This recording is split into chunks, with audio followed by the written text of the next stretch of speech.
Vamos a hablar de Moisés. Moisés nació de una forma extraordinaria en un tiempo donde el faraón vio que los israelitas estaba haciéndose un pueblo grande, fuerte.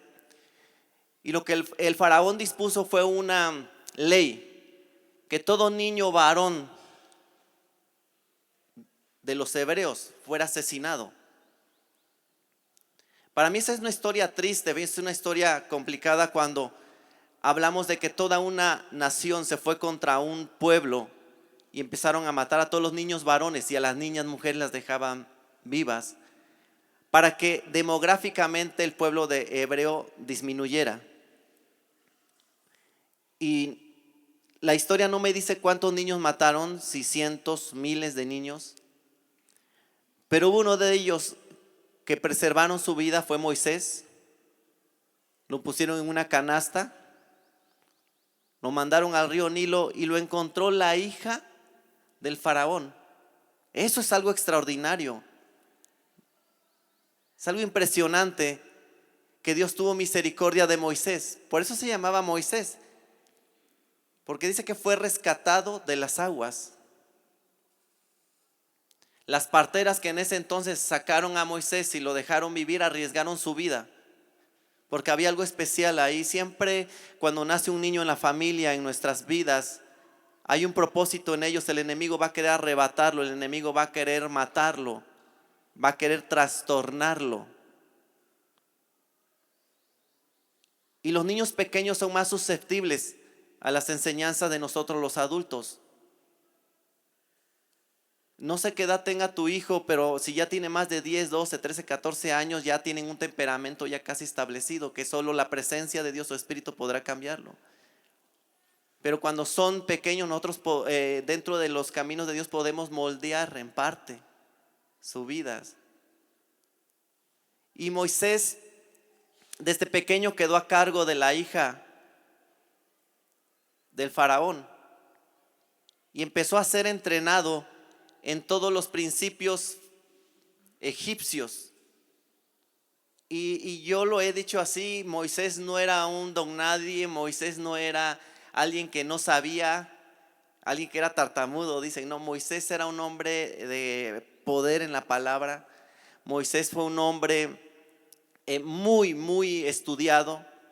Te sabía de arquitectura, de ingeniería, te sabía de militarmente hablando, tácticas de guerra, sabía todo. Porque empezó a crecer bajo, como si fuera, vamos a llamarlo así, un niño adoptado por el faraón. Y este niño adoptado empezó a tener enseñanza que a futuro iba a influir en la dirección de dos pueblos, dos naciones, que era Egipto y era Israel, por una adopción que hicieron. Y cuando nosotros vemos eso, vemos que Dios tiene propósitos aún en los niños que no son nacidos dentro de tu seno familiar. Y podemos impactar la vida de un niño al ir visitarle, darle la palabra. El trabajo de los maestros en este lugar es un trabajo increíble. Y ese es uno de los principios bíblicos. Ver a los niños que estén siendo bien enseñados desde casa, porque no solo el trabajo lo tienen aquí en la iglesia los maestros, lo tenemos nosotros. Con mis hijos en su tiempo yo tuve detalles, tuve que corregirlos, tuve que enseñarles, tuve que guiarles, tuve que instruirles. Ya he contado algunos testimonios. Y si tú tienes hijos pequeños, te motivo conforme a la palabra para que les instruyas. No dejes que hagan berrinche, no dejes que te manden. Hay un complejo en los niños, hablando un poco de la... No quiero decir la palabra psicología, del pensamiento del niño, que le llaman un síndrome del emperador, que quieren hacer lo que el niño quiere o diga.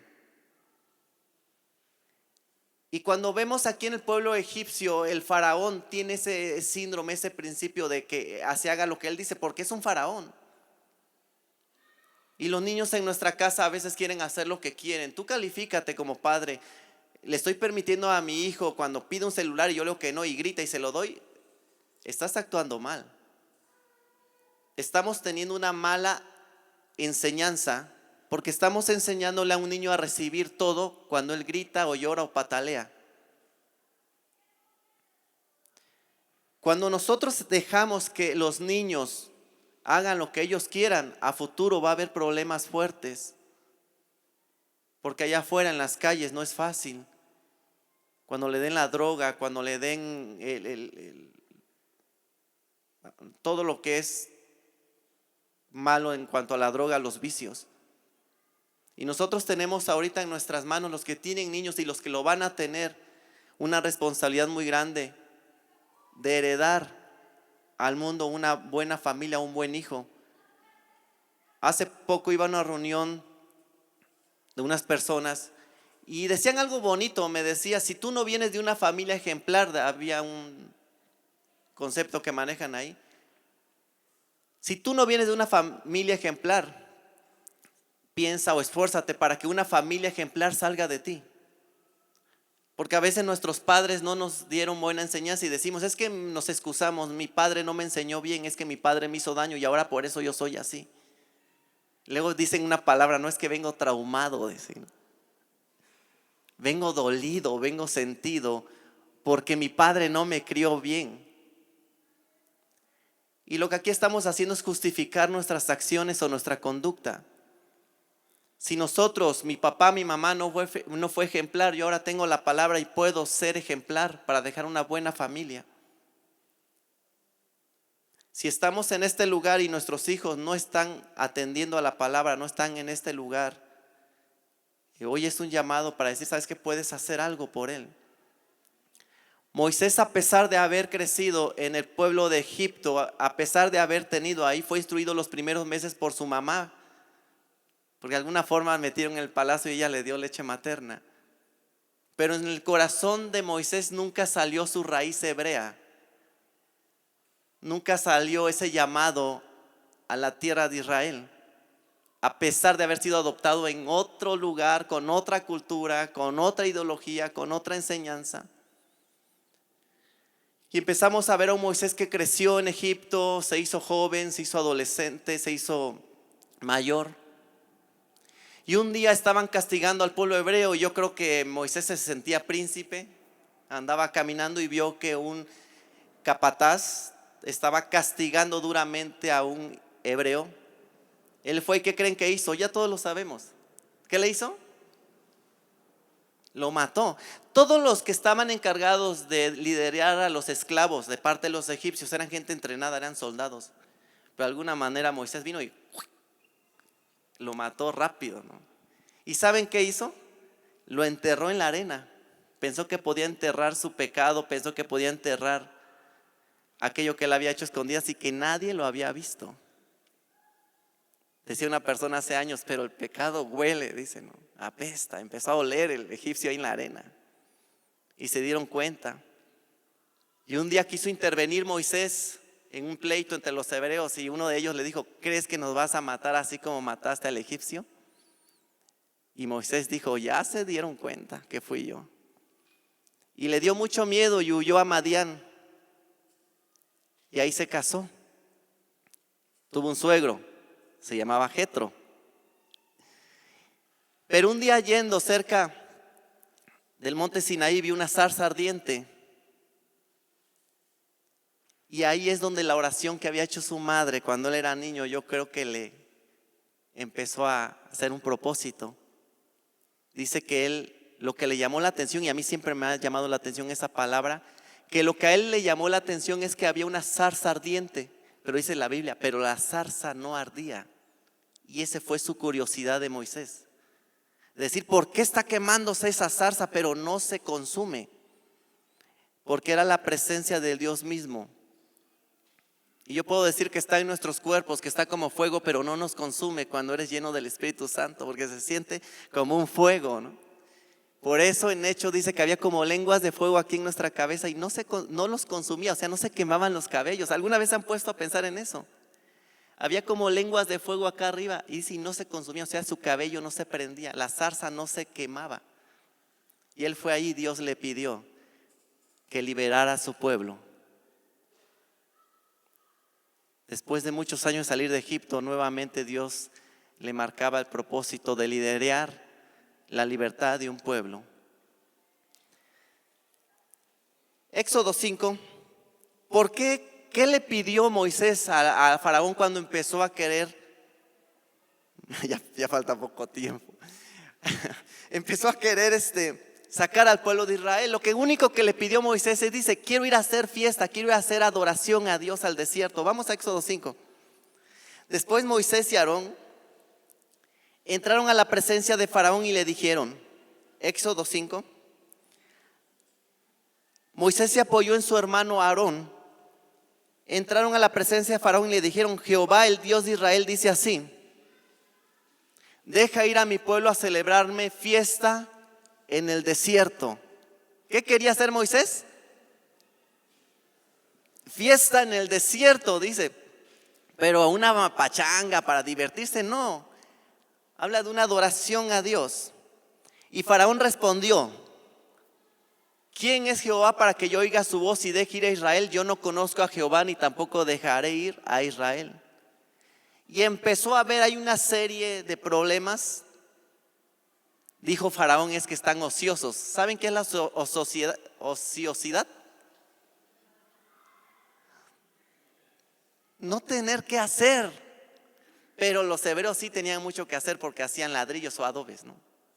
Y unos le traían la paja y ellos todo el tiempo trabajando, todo el tiempo edificando. Entonces dijo Faraón, como están de ociosos y quieren irse de fiesta, ahora ya no, a ver, aquí a mis gentes de Egipto ya no les manden paja, que ellos mismos busquen su paja y ahora que hagan el ladrillo. Y empezó a haber más presión laboral sobre los israelitas o sobre el pueblo hebreo. Y ellos empezaron a quejarse que había mucha presión por el trabajo porque ahora estaban peores, tenían doble trabajo. Y dice Faraón en una parte de la Biblia, están ociosos, ociosos, ociosos, dice. Y ahí es donde Dios tiene que entrar. Y envía 10 plagas, ¿se acuerdan de las plagas? La última plaga era que murieran los primogénitos de los principales de Egipto. Y murieron. Y dijo Faraón, está bien, los dejo ir. Ya no puedo, ya.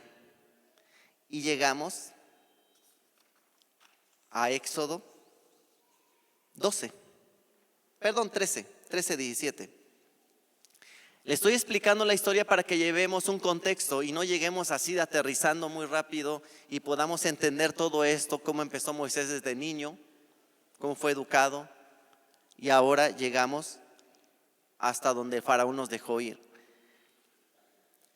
Éxodo 13, 17, por favor, dice, y luego que Faraón dejó ir al pueblo, Dios no los llevó por el camino en la tierra de los filisteos que estaba cerca, porque dijo Dios, para que no se arrepienta el pueblo cuando vea la guerra y se vuelva a Egipto. 18, más hizo Dios que el pueblo rodease por el camino del desierto del Mar Rojo, y subieron los hijos de Israel de Egipto armados. 19, tomó también consigo Moisés los huesos de José, el cual había juramentado a los hijos de Israel, diciendo, Dios ciertamente os visitará y haréis subir mis huesos de aquí con vosotros. 20, y partieron de Sucot y acamparon en Etam a la entrada del desierto. 21, y Jehová iba delante de ellos de día en una columna de nube para guiarlos por el camino y de noche en una columna de fuego para alumbrarles a fin de que anduviesen de día y de noche. 22, nunca se apartó delante del pueblo la columna de nube de día ni de noche la columna de fuego. Vamos a Éxodo 14, por favor, y empezamos ahora sí. Los israelitas cruzan el Mar Rojo. Que si esta palabra tiene un nombre se llamaría así. Los israelitas cruzan el Mar Rojo. 14, 1.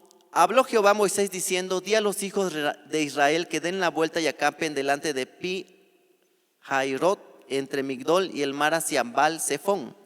Delante de él acamparéis junto al mar, porque Faraón dirá de los hijos de Israel, encerrados están en la tierra, el desierto los ha encerrado. Y yo, dice el Señor, endureceré el corazón de Faraón para que lo siga, y seré glorificado en Faraón y en todo su ejército, y sabrán los egipcios que yo soy Jehová. Y ellos lo hicieron así. 5. Fue dado aviso al rey de Egipto que el pueblo huía, y el corazón de Faraón y de sus siervos se volvió contra el pueblo, y dijeron: ¿cómo hemos hecho esto de haber dejado ir a Israel para que no nos sirva? Y unció su carro y tomó consigo su pueblo. Vamos a pararle aquí.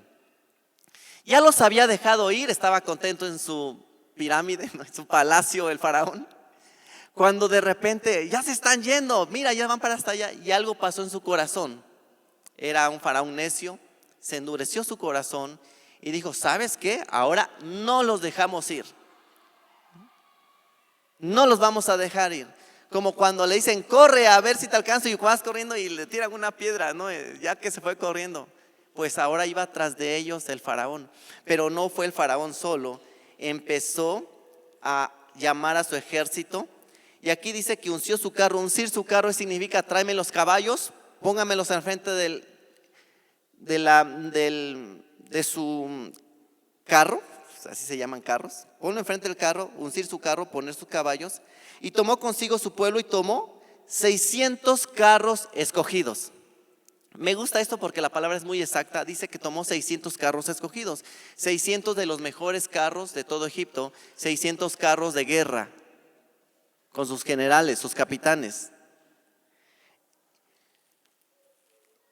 Y todos los carros de Egipto, o sea, tomó 600 capitanes o 600 líderes de sus mejores carros, y a todos los carros de Egipto. Quiero recordar que Egipto era la nación más poderosa en ese entonces, que tenía más ejércitos, que tenía más potencia militar, que tenía más soldados, todos entrenados, todos con las mejores armas de ese momento. ¿Y qué creen que llevaban los israelitas? Piedras y palos. No llevaban nada de armas. Y los capitanes sobre ellos, dice la palabra en el 7 al final. 8. Y endureció Jehová el corazón de Faraón, rey de Egipto, y él siguió a los hijos de Israel. Pero los hijos de Israel habían salido con mano poderosa. No que ellos tuvieran mano poderosa, sino se refiere a la mano poderosa de Dios, que le había dado la bendición de salir. 9. Siguiendo los pueblos egipcios con toda la caballería y carros de Faraón, su gente de a caballo y todo su ejército, los alcanzaron acampados junto al mar, al lado de Pi Hairot, delante de Baal Zephón. Dice que fue toda la caballería, no la mitad, no un tercio, no, toda la caballería de Egipto y todos los carros de Faraón y su gente de a caballo. O sea, todo el pueblo militar, vámonos. Yo imagino miles en el desierto con sus caballos corriendo, el polvo, los generales, 600 carros al frente, miles de soldados atrás, cientos de gente a caballo corriendo. 10. Y cuando Faraón se hubo acercado, los hijos de Israel alzaron los ojos, y aquí que los egipcios venían tras de ellos, por lo que los hijos de Israel temieron en gran manera y clamaron a Jehová. Se entiende que hubo miedo, se entiende que hay miedo. Viene todo un ejército de miles de soldados. Ellos vienen con un pueblo cansado de estar trabajando en Egipto, y apenas iban a empezar una travesía donde no tenían grandes cosas. Y empezaron a quejarse y le gritaron o le dijeron a Moisés: ¿no había sepulcros en Egipto que nos has sacado para que muramos en el desierto? ¿Por qué has hecho así con nosotros que nos has sacado de Egipto? ¿No es esto lo que te hablamos en Egipto diciendo: déjanos servir a los egipcios, porque mejor nos fuera servir a los egipcios que morir nosotros en el desierto? Es como hay algo, ¿no? Dice: prefiero morir libre, ¿no?, que vivir en esclavitud, ¿no? Pues aquí era al revés, dice: yo prefiero morirme esclavo que ser libre. Pero me gusta mucho la respuesta de Moisés. Vamos al 3 y esto lo vamos a ver aquí. Y Moisés dijo al pueblo, aquí voy a poner 3 puntos específicos que dijo Moisés al pueblo y que me gustan, y es para hoy esta palabra para cada uno de nosotros, en tiempos de adversidad, en tiempos que te sientes rodeado, en tiempos donde ya no ves salida, cuando viene todo contra ti. Primero dice Moisés, dijo al pueblo: no teman. Dile al que está al lado, no temas. Moisés era diferente a todos los miles de hebreos que están ahí. Todos, dice la palabra, que tuvieron miedo. Todos. Pero hubo uno solo que no tuvo miedo, aquel que fue rescatado de las aguas, aquel que estuvo en Egipto, aquel que tenía un propósito. Dice, le dijo al pueblo, yo imagino a Moisés parándose, ustedes son el pueblo, ¡hey! No tengan miedo, tranquilos. Y todos temblando, ¿no? Me van a matar mis hijos, van a matar a mis hijos, van a matar a mi mamá, los niños llorando, gritando, los adolescentes tratando de correr, los ancianos atrás queriendo correr, ¿no? Arrastrándose ahí. Y los caballos. Hasta películas han hecho de eso, es algo impresionante. Es un punto clave en la historia hebrea, en la Biblia. Hasta hacen cantos de ahí. Primero, no tengan miedo, dice. La segunda, estad firmes, tranquilo. Párate bien. Póngase firme sobre sus pies. La primera es, cuando vienen los problemas fuertes, no tengas miedo. La segunda, estad firmes en el día malo. Y la tercera, vean, por fe dice, vean la salvación que nos dará Dios. Hace poco voy a contar rápidamente un detalle que tuve hace como 2-3 meses, me hice un requerimiento en el SAT. Fui, arreglé unas cosas, eran como las 10 de la mañana, saliendo de ahí, choqué. Le pegué un alcance, le llaman a un carro, exactamente ahí en el ISSSTE, después que salí del SAT. Todo pasó en una hora, media hora lo que le voy a contar. Iba y me pegué mucho un coche adelante y no había más carro adelante, y de repente frenó la señora y que le doy apenas si le pude dar, ¡pac! Se le pegué. Ay, Dios mío, decía yo. Que me bajo de la camioneta, le pego en el vidrio. Disculpe, está bien, perdóneme, le dije. Todo bien, dice, vamos a estacionarnos, dice, donde no hagamos tráfico. La persona muy consciente, pero traía una persona al lado. Me duele mi nuca, me duele mi brazo, empezó. Se me está durmiendo el brazo, tengo ganas de vomitar. Y yo, Dios mío, venía a 5 kilómetros por hora. Nos fuimos, nos cambiamos a un carril donde había tráfico. Platicamos, ¿cuánto vas a ir? Bueno, el seguro, sí, ya checamos. Y la señora, es que me siento mal. Y yo, ay, Dios mío, decía yo, por favor, que no empiece a quejarse más esta mujer. Aquí, mira, aquí me duele. Así me decía, y se agarraba un árbol, me hacía, Dije, pero ¿por qué si no pasó nada, no? O menos, al menos yo pensaba. Estuve ahí, y mientras estaba ahí, ya era lo del SAT, era lo del alcance. Me hablan de la oficina, del trabajo. Me dicen, oye, te quiero contar algo que pasó en la obra, pero ¿estás desocupado? Dime qué pasó, le digo. Es que le cayó la tapa de volteo en la cabeza a un chalán. Dije yo, y es que una tapa de volteo pesa muchísimos kilos. ¿Cuántos de aquí conocen de los volteos? Levanten la mano. Cuando una tapa agarra la cabeza de una persona, la hace como sandía, la explota.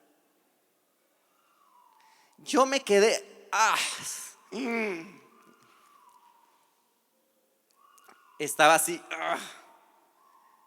Yo no he chocado en muchos años, o mejor dicho, ni había dado ni un alcance. Me voy de ahí, arreglo el problema, voy a la obra, llego. Y justo cuando llego, o minutos, segundos antes, una camioneta le había pegado una de las motos de personas de la obra y estaban discutiendo y peleando afuera. O sea, era un día malo, malo. Lo del SAT, lo del alcance, ahora estaban discutiendo afuera de la obra. Yo llego, oye, es que no nos quiere pagar, oye, mira. Yo molesto, o sea, encendido con toda la situación, que grito. Si tú golpeaste, le digo a la camioneta, y con un grito fuerte, tú tienes que pagar. Si hubiera sido un niño, una abuela, un anciano que está acá atrás y la atropellas, es que yo no tengo que pagar porque no vi la moto, dice. Yo molesto, me metí a la obra, iba así, yo ya, para ese entonces yo iba con la mano, la verdad iba temblando, pensando en el muchacho porque me preocupaba mucho el muchacho, porque se cayó en el suelo y no podía levantarse. Y le salió demasiado líquido de la nariz, demasiado, pensando que podía morir. Él hacía un mes que había muerto su hermano mayor. Él tendría como 19 años, su hermano que murió como, no recuerdo, no sé, alguien que me diga por acá que estuvo ahí en sepelio, fuimos al sepelio. Había muerto y ahora este joven con un golpe muy profundo en la cabeza, o al menos así se veía. Llegué, puse las manos sobre su cabeza. Yo me acuerdo mucho, mis manos estaban así. Dice uno de ellos, es que se soltó el diablo, me decían, ¿no? Porque pasó todo en media hora. Se soltó el diablo, me decían. Y sí se sentía que se había soltado el diablo. Llegó un médico, un especialista, le checó. Se llevó todo, se hizo todo lo que tenía que hacer, se compraron medicamentos inmediatamente. Se checó todo, lo llevé a su casa, estuvo todo bien. Estuve con él en contacto todo el tiempo. ¿Cómo estás? ¿Vista borrosa? ¿Todo esto? No, nada, todo cerebro bien, todo bien.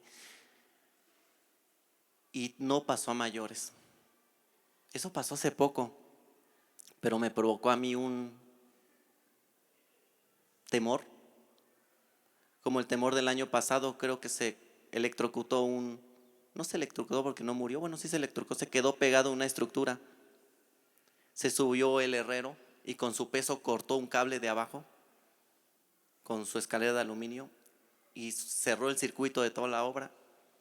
Se quedó pegado, creo que eso no lo he contado, ¿verdad? Se quedó pegado el herrero, no podía hablar. La electricidad, todos los músculos no se los hace como que ¿cómo se podría decir? Se contrae.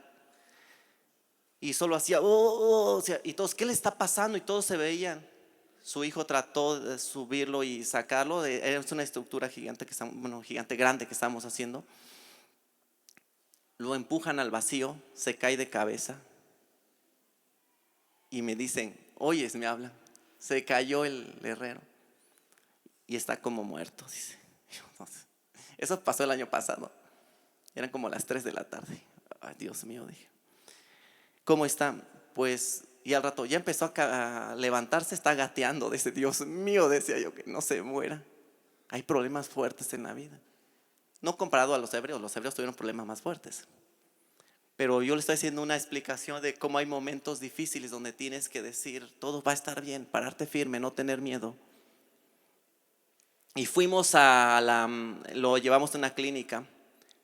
Le dijeron, te tenemos que revisar. Dice su hijo, no, yo lo llevo a una clínica de abolada. Dice, fueron y lo regresaron a su casa a las 7 de la noche. Me hablan, está muy mal mi papá. ¿Qué tiene? Ya no habla, perdió el conocimiento. Y yo, ay, Dios mío, está muy mal. Lo voy a llevar a la clínica. Llévalo a tal clínica aquí en Reforma. Yo llegué ahí, estaba toda su familia, estaba el abogado familiar de ellos, había como 20 gentes. Saludé a todos, hola, ¿cómo están? Es el arquitecto, decía. Me sentía así, es el arquitecto, ¿no? Ya llegó el arquitecto. Y yo, ay, Dios mío. Vamos, y me esperé allá que dieran resultados. Y gracias a Dios, Dios hizo la obra. Yo orando con mi familia, sanó. Al otro día estaba mejor. A la semana ya estaba otra vez, quería incorporarse al trabajo. Le dije, no, descansa. Esas situaciones se dan en la vida. Y hay cosas donde tenemos que mantener firmeza. Y no tenemos que amedrentarnos en el corazón. En la oración se puede. En la oración sí se puede. Hemos estado a veces luchando, batallando en el trabajo, en la vida. Los israelitas tenían un problema muy grande, iban a matarlos. A mí hasta ahorita no han amenazado de muerte, pero sí han mandado a algunas personas. Nosotros tenemos varias cosas que nos enfrentamos, el SAT, o no que nos enfrentamos, sino que debemos rendir cuentas. El SAT, el seguro, el cliente, el sindicato. Y cada uno de ellos, y el último, desarrollo urbano, los arquitectos lo conocen.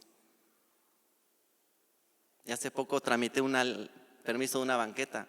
Dice, del permiso, dice, por hacer una banqueta de 19 metros son 23,000 pesos. ¿Qué? Sí, son 23,000, así está el impuesto. Y pues tuve que entrarle, ¿no? El cliente paga, pero se le tiene que informar. Entonces todos ellos están, y cada uno de nosotros tiene cosas con las que está luchando. Pero en medio de la oración, en medio de la palabra, tenemos que estar venciendo y teniendo victoria. 13, por favor. ¿Puedes pasar al piano? Aquí está. Dice, y Moisés dijo al pueblo, no temáis, estad firmes y ve la salvación que Jehová hará hoy con vosotros, porque los egipcios que hoy habéis visto, nunca más, ¿qué dice? Porque los egipcios que hoy habéis visto, nunca más, para siempre los veréis. Me gusta esta palabra de Moisés, un hombre con fe. Dice, nunca más vas a volver. ¿Ves todos esos miles de soldados, de esos cientos de carros? Nunca, dice, nunca más, para siempre, dice, los volverás a ver. Y esa es la palabra que hoy nos da el Señor. El problema que tú traigas, si los pones en las manos de Dios, nunca más, para siempre, los volverás a ver. Dice 14, Jehová o el Señor peleará por ustedes y vosotros estaréis, ¿cómo dice? Tranquilos. Porque el Señor nos da una paz que sobrepasa todo entendimiento. Cuando hablamos con palabras de fe, tal vez hoy veas algo que viene a tu vida difícil, una enfermedad, un pleito, una denuncia, una demanda, peligro de muerte. Pero el Señor te dice, nunca más lo volverás a ver, porque vas a hablar con palabras de fe, que el Señor peleará por ti. El Señor está peleando por cada uno de nosotros. Moisés, aquel niño adoptado, aquel niño que fue echado en las aguas, ahora está liderando un pueblo de miles de personas que están a punto de ser muertas. Pero él dice, hey, tranquilos, yo estoy firme, no van a morir, nunca más van a volver a ver esos carros. Entonces Jehová dijo a Moisés, ¿por qué clamas a mí? Di a los hijos de Israel que marchen. Le dijo Dios, dale una indicación al pueblo, hagan algo. Di al pueblo que marchen. Y tú, le dice a Moisés, alza tu vara y extiende tu mano sobre el mar y divídelo y entren los hijos de Israel por en medio del mar en seco. Y 17, he aquí yo endureceré el corazón de los egipcios para que lo sigan, y yo me glorificaré en Faraón y en todo su ejército, en sus carros y en su caballería. 18, y sabrán los egipcios que yo soy Jehová cuando me glorifique en Faraón, en sus carros y en su gente de a caballo. Cualquier problema que tú tengas, lo que el Señor te está diciendo es, yo me glorificaré en ese problema.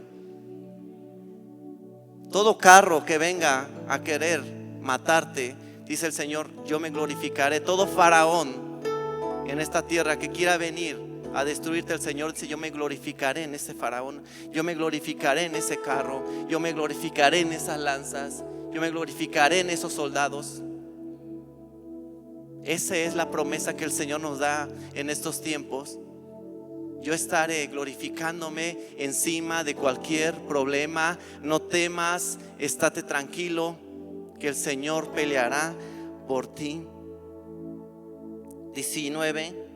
Y me gusta el 19, dice, y el ángel de Dios que iba delante. Había un ángel que iba delante del pueblo, abriendo brecha. Me gustan las oraciones cuando dice, tú vas delante de mi camino, Señor, le decimos, vas adelante. Pero en esta ocasión el ángel se movió y se fue hacia atrás. ¿Por qué creen que se fue para atrás? Para cubrirlos, para ponerse entre el pueblo de Israel y el pueblo de Egipto. Amén. Y esta palabra es muy bonita, porque el Señor, si tú quieres ir adelante, Él va abriendo camino. El ángel va adelante, Dios va contigo adelante. Tienes problemas y el Señor dice, tranquilo, yo te guardo las espaldas. Y miren cómo lo dice. Y el ángel de Dios que iba adelante del campamento de Israel se apartó, dice, e iba en pos de ellos. Estamos rodeados del cuidado, de la presencia de Dios. No importa la situación, el Señor te rodea, te cubre. Te dice: no estás solo, yo estoy contigo. Yo te muestro el camino. Yo te cubro de los que te siguen, de los perseguidores. Nuestra lucha ya no es contra carne ni sangre, sino contra huestes, principados de maldad. El Señor te está cubriendo en esta mañana. Y asimismo la columna de nube que iba delante de ellos se apartó y se puso a sus espaldas. 20 iba entre el campamento de los egipcios y el campamento de Israel, y era nube y tiniebla para aquellos. Y alumbraba a Israel de noche, y aquella noche nunca se acercaron los unos a los otros. Oscuridad para los perseguidores, luz para los que van caminando con el Señor. Esa es la promesa del Señor para nosotros. Yo estaré contigo hasta el fin de los días, hasta el fin de los tiempos. No te dejaré, no te desampararé. Yo te cubriré delante, yo te cubriré detrás de ti. Porque el Señor ha sido bueno. El Señor te va a sanar de esa enfermedad. El Señor te va a liberar de ese problema que tienes. No lo dudes. Doy gracias a Dios. Hace 2 semanas me dieron de alta en el hospital, el Instituto Ignacio Chávez en México. Me dijeron: estás sano, ve, estás libre, puedes ir, dice. El Señor hizo la obra después de 2 años. En 2 semanas tuve que ir 5 veces. Van a hacer nada más estudio de seguimiento cada vez que se requiera. Hace 2 años me dieron 2 años en julio. Hace 2 años me dieron 2 años de vida. Pero el Señor me cubrió. Y sé que muchos de aquí han pasado por situaciones, por cáncer, por persecución, pero el Señor los ha guardado. 21. Y extendió Moisés su mano sobre el mar, e hizo Jehová que el mar se retirase por recio viento oriental toda aquella noche, y volvió el mar en seco y las aguas quedaron divididas. 22. Entonces los hijos de Israel entraron por en medio del mar en seco, teniendo las aguas como muro a su derecha y a su izquierda, y siguiéndolo los egipcios entraron tras ellos hasta la mitad del mar. Toda la caballería de Faraón, sus carros y su gente de a caballo. 24. Aconteció que a la vigilia de la mañana que Jehová miró el campamento de los egipcios desde la columna de fuego y nube, y trastornó, dice la palabra, el campamento de los egipcios. 25. Eso se me hizo un detalle de Dios muy importante. 25. Y quitó, 25 por favor, dice: huyamos. Y quitó las ruedas de sus carros. Eso es un detalle hermoso de parte de Dios. Por aquellos que te persiguen, Dios los va a estar paralizando. Dios de alguna forma dice, es un detalle para mí muy hermoso de la palabra, que ponga la palabra: Dios quitó las ruedas de sus carros, para que se atascara todo lo que venía contra ti, para que se detuviera toda maldición, para que se detuviera toda orden de muerte contra ti. Dice: ya no van a caminar esos carros, les voy a quitar las llantas, las ruedas. Me gustó cuando leí esta palabra, cuando el Señor me revelaba esta palabra. A mí me gustó personalmente. Dije: Señor, qué cuidadoso eres, qué detalloso eres en la palabra. Pudo haber matado en un abrir y cerrar de ojos a todos los egipcios, pero lo que el Señor hizo es que el pueblo hebreo viera el poder de Dios magnificado. Entonces los egipcios dijeron: huyamos de delante de Israel, porque Jehová pelea por ellos contra los egipcios. Hasta los egipcios se dieron cuenta que había un Dios con el pueblo israelita. Reconocieron a Dios los egipcios a causa de todo esto que estaba sucediendo. Y dice: huyamos, tenemos miedo, ahora nosotros vamos a huir. El pueblo más poderoso de la tierra no pudo contra la magnificencia de Dios, contra el poder de Dios. 26. Y Jehová dijo a Moisés: extiende tu mano sobre el mar para que las aguas vuelvan sobre los egipcios, sobre sus carros y sobre su caballería. Entonces Moisés extendió su mano sobre el mar, y cuando amanecía el mar se volvió en toda su fuerza, y los egipcios al huir se encontraban con el mar, y Jehová derribó a los egipcios en medio del mar, y volvieron las aguas y cubrieron los carros y la caballería y todo el ejército de Faraón que había entrado tras ellos en el mar. No quedó, dice, de ellos ni uno. Hoy el Señor te dice: sabes que yo voy a aventar al fondo del mar todo lo que te ha venido persiguiendo. Ya no vas a tener más problemas. Cuando confías en el Señor, yo lo aviento al fondo del mar, donde nadie lo va a ver, donde nadie lo va a sacar de ahí. El Señor hizo obra poderosa en este momento.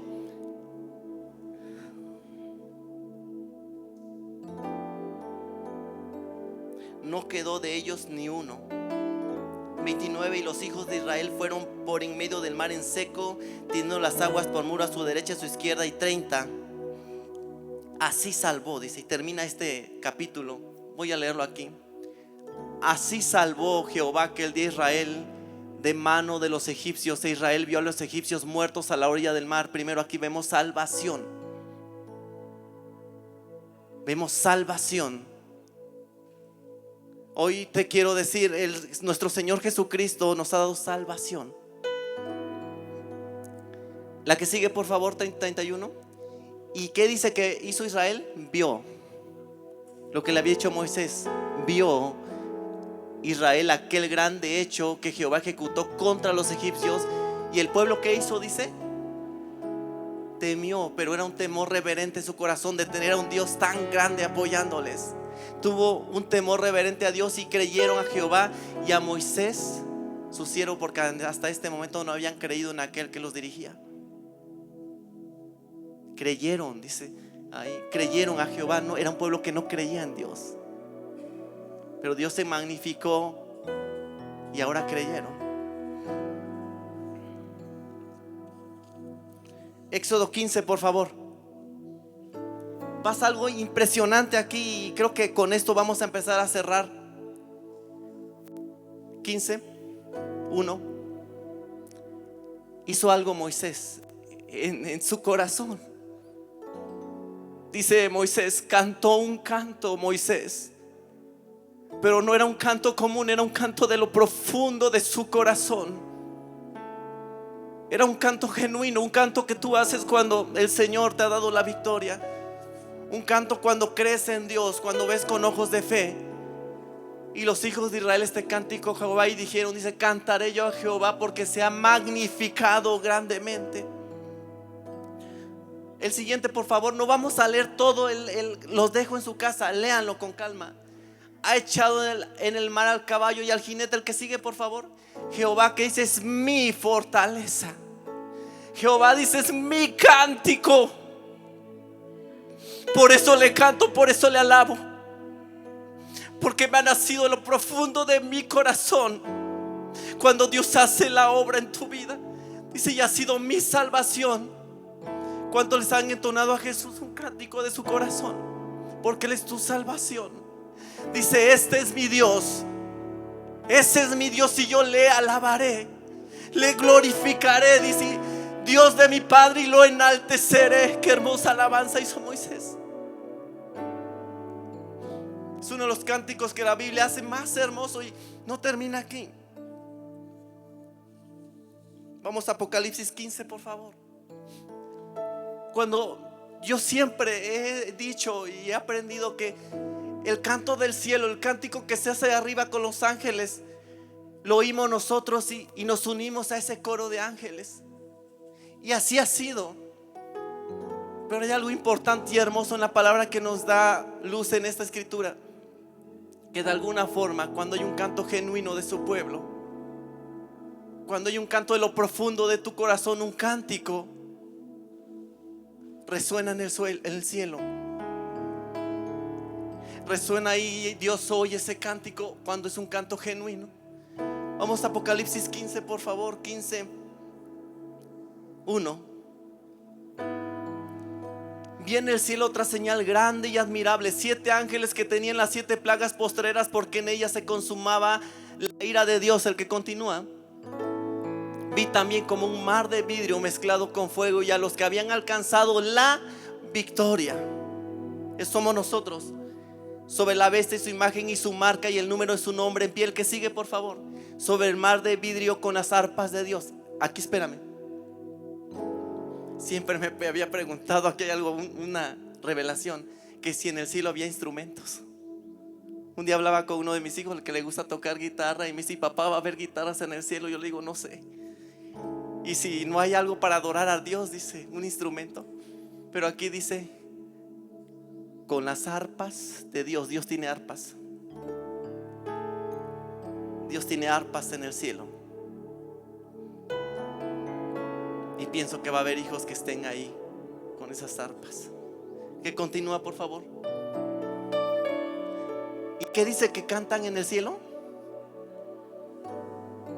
El cántico de Moisés, siervo de Dios. De alguna manera, cuando estaba Moisés cantando, los cielos oyeron esa canción que cantó Moisés. Y ahora en los tiempos finales se está cantando. Yo reflexionaba, si en un tiempo de alegría, en un tiempo de tanto agradecimiento, cantas a Dios desde lo más profundo de tu corazón, el Señor te escucha. ¿Cuánto más nos escuchará cuando cantamos y alabamos que estamos pasando dificultad? Cuando estás pasando por enfermedad, por dolor, ¿cuánto más te va a oír Dios ahí arriba? Esas alabanzas, esos cantos que haces en el día malo, los atesora el Señor en su corazón. Porque la alabanza que haces en este lugar, en espíritu y en verdad, resuena también en el cielo. Aquella noche que tú cantaste, que estabas muy mal, que dijiste: nadie me escuchó, yo solamente estaba con Dios y estaba cantando. El Señor la tiene. El Señor tiene ese canto, y algún día lo oiremos. Porque aquí me está revelando que hicieron ese cántico de Moisés, siervo de Dios, y el cántico del Cordero, diciendo: grandes y maravillosas son tus obras, Señor Dios Todopoderoso. Justos, la que sigue, por favor. Justos, verdaderos son tus caminos, Rey de los santos. Ese es nuestro Rey.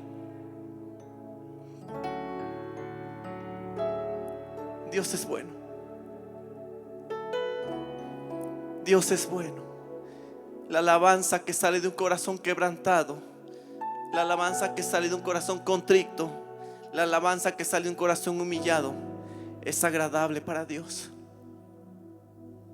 El Señor está con nosotros. El Señor está con nosotros. Miriam, por favor, ¿puedes pasar a cantar un canto?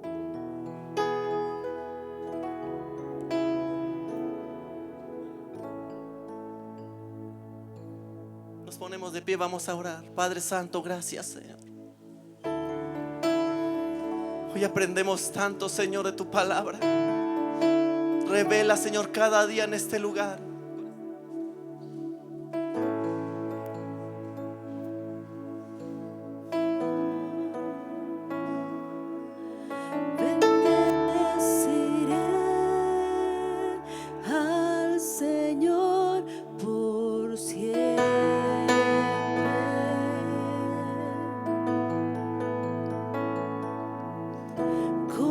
Confiaré en todo tiempo.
esta mañana, Señor.